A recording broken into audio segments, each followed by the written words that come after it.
Odozi akundewo. Ka. Biko gwanụ ndị na-ekiri anyị onye ibu. Amaza nne Okiwe. Onye obodo ebe. Onye amekpu Ọhafịa. Ndewo.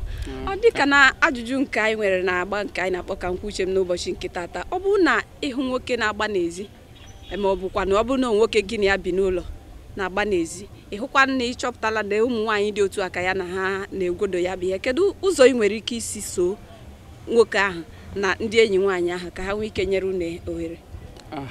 Ifedu kwa ha ekpere eyi ifedu ma aka Chineke anaghị ekpere Chineke anaghị ga-eme ka chọọ iwuru dị gị ezi nri ga-emekwala ezigbote ụma nnọọ ị ga-apụ ga-adụ adị uke ga-ejikerezi so that o ji ga-afụ ndị ọrụ gbagba n'ọtụ ụlọ ga-adụrụji lega nwa mi alụji n'uche nke gị ọ bụ na nwaanyị mee ihe dị otu a na nwoke ga-akwụsị ịgbara obi ya adịlụ nwoke gị ụtọ. Ọ dị obi dị ụtọ kwụsịzie of course mana ịma na ụfọdụ ụmụ nwoke sikwa na ọ dịka ihe ahụ dị ha n'ọbara nke ọbara ahụ ejilo ekpere eso ya eji ekpere anaghị ekpe ya sịra ga anaghị arịọ Chineke o metụ obi onye ọhụ ọgbaka nnọọ ha eme. Ndewo Dozie zala ya bụ ajụjụ mana n'ihe anyị ga-eji pịachizi ya ọ bụ na ntụọ ilu a ịtụtọpụrụ m ya awọ ka anyị ga-eji tụọ ya awọ anaghị eme gịnị tụruo ya n'isi otu ndị Igbo si atụ ya. Awọ anaghị efe mgbe efife ya fe mgbe efife ahụrụ onwe ife tụga ya anyị. Ndewo. Amaza Lolo Helen Ologokalo Oba awumonye Amangwo Ọhafịa. Ndewo. Adịka na ajụjụ ya bụ anyị na-ajụ n'ụbọchị nke tata kwe n'otu o si wee dị gị n'obi. No jide m obi.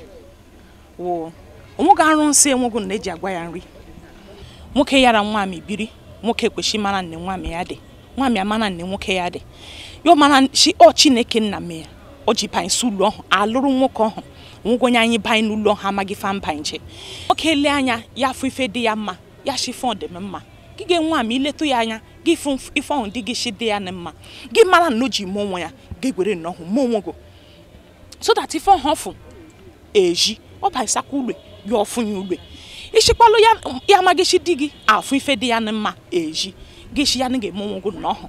Then you na afujewo eji. But imana diga like eji nri ịba nsule game oji onwugo gani ya nri dị mma punicho janko hofu eji. Gị mara diga like imo oji jigi before your bansa game oji onwugo. Gị mara like ihwa mini gas onwugo ba perfume dị mma. Obia bansa game onwugo no kweshe. So that often on afun wa side obansa kwule yo funkwa.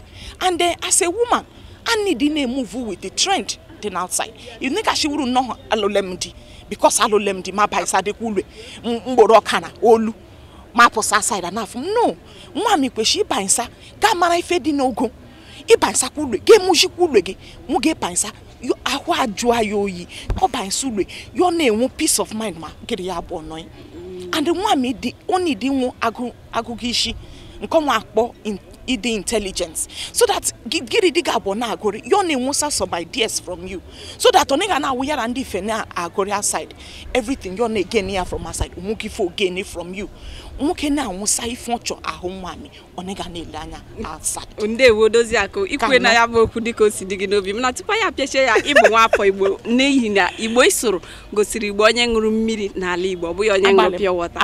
Ịgbalị n'ihi ya ọ bụ na ntụọ ilu a ugbu a ịtụtọpụrụ m ya ntụ ndị Igbo o nwere ilu ndị Igbo na-atụsi o nwere nkakwu ya benata ya ọnụ ka o nwere awọ mee ya gịnị. Ya wụrụ nke m ji ma gịnị amam ilu atọ.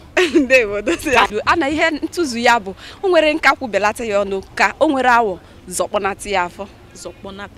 Ya wụrụ ndị a na-eji asọ ya okwu Ọhafịa so ite ya n'olu Ọhafịa maka abụghị m onye olu ya gara ajụ m nke ọha ndị Ọhafịa akpa. Nwaanyị ọzọ na di m ọwụ na ahụrụ ha n'ụzọ na di m bụ ya na moto mụnwa na ọkwa na moto nke mụnwa na-agafe mmebuzo hụ na di m papa nkele ya ngafe lawa ụlọ mgbe ọ bataziri ụlọ onye gbasara m na onye obu na moto onye m na ya ji okwu bụ di m njụọkwana ya ka onye ọkọwatara m agaghị m edi maka ya sesiwa ya okwu.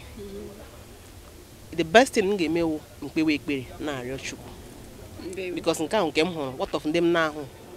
Ndewo ya bụ n'uche nke gị ọ ka mma ọ bụkwa niile ile anya kama ọ ga-ebutere gị ọbara mgbali elu so far obubata ya n'ụlọ m ngwa na onwe ka isi jechi ya bata nwaanyị ọzọ n'ime ụlọ gị kedu ihe ị nwere ike ime okay ọkwanụ because onwe ihe adịghị possible ọ na ọ dị tu nsi jegide bata nwaanyị ọzọ n'ime ụlọ m na-asịzi madam ị bịara gị ọ gwakwara gị na ọ lụrụ nwaanyị ọ sị na ya ma nsị oke na-echebiri ya outside nụ chebiri ya outside ọ ga-ebute trouble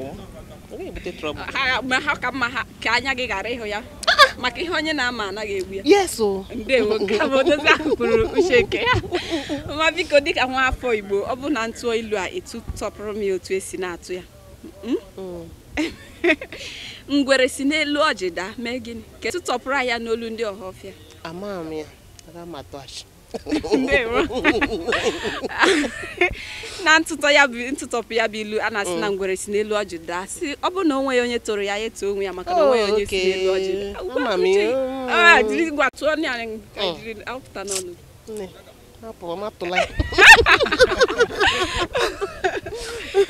n'eze aha gị ọzọ aha m Stella anya Mrs. Ife mma enye unu bụ recharge card ịkọpịta isi ndị enyi ịkpọzie enyi m nwoke na ịkọpịta gị n'ọgụ ụwa ọ bara n'aka ekwentị 1102 1487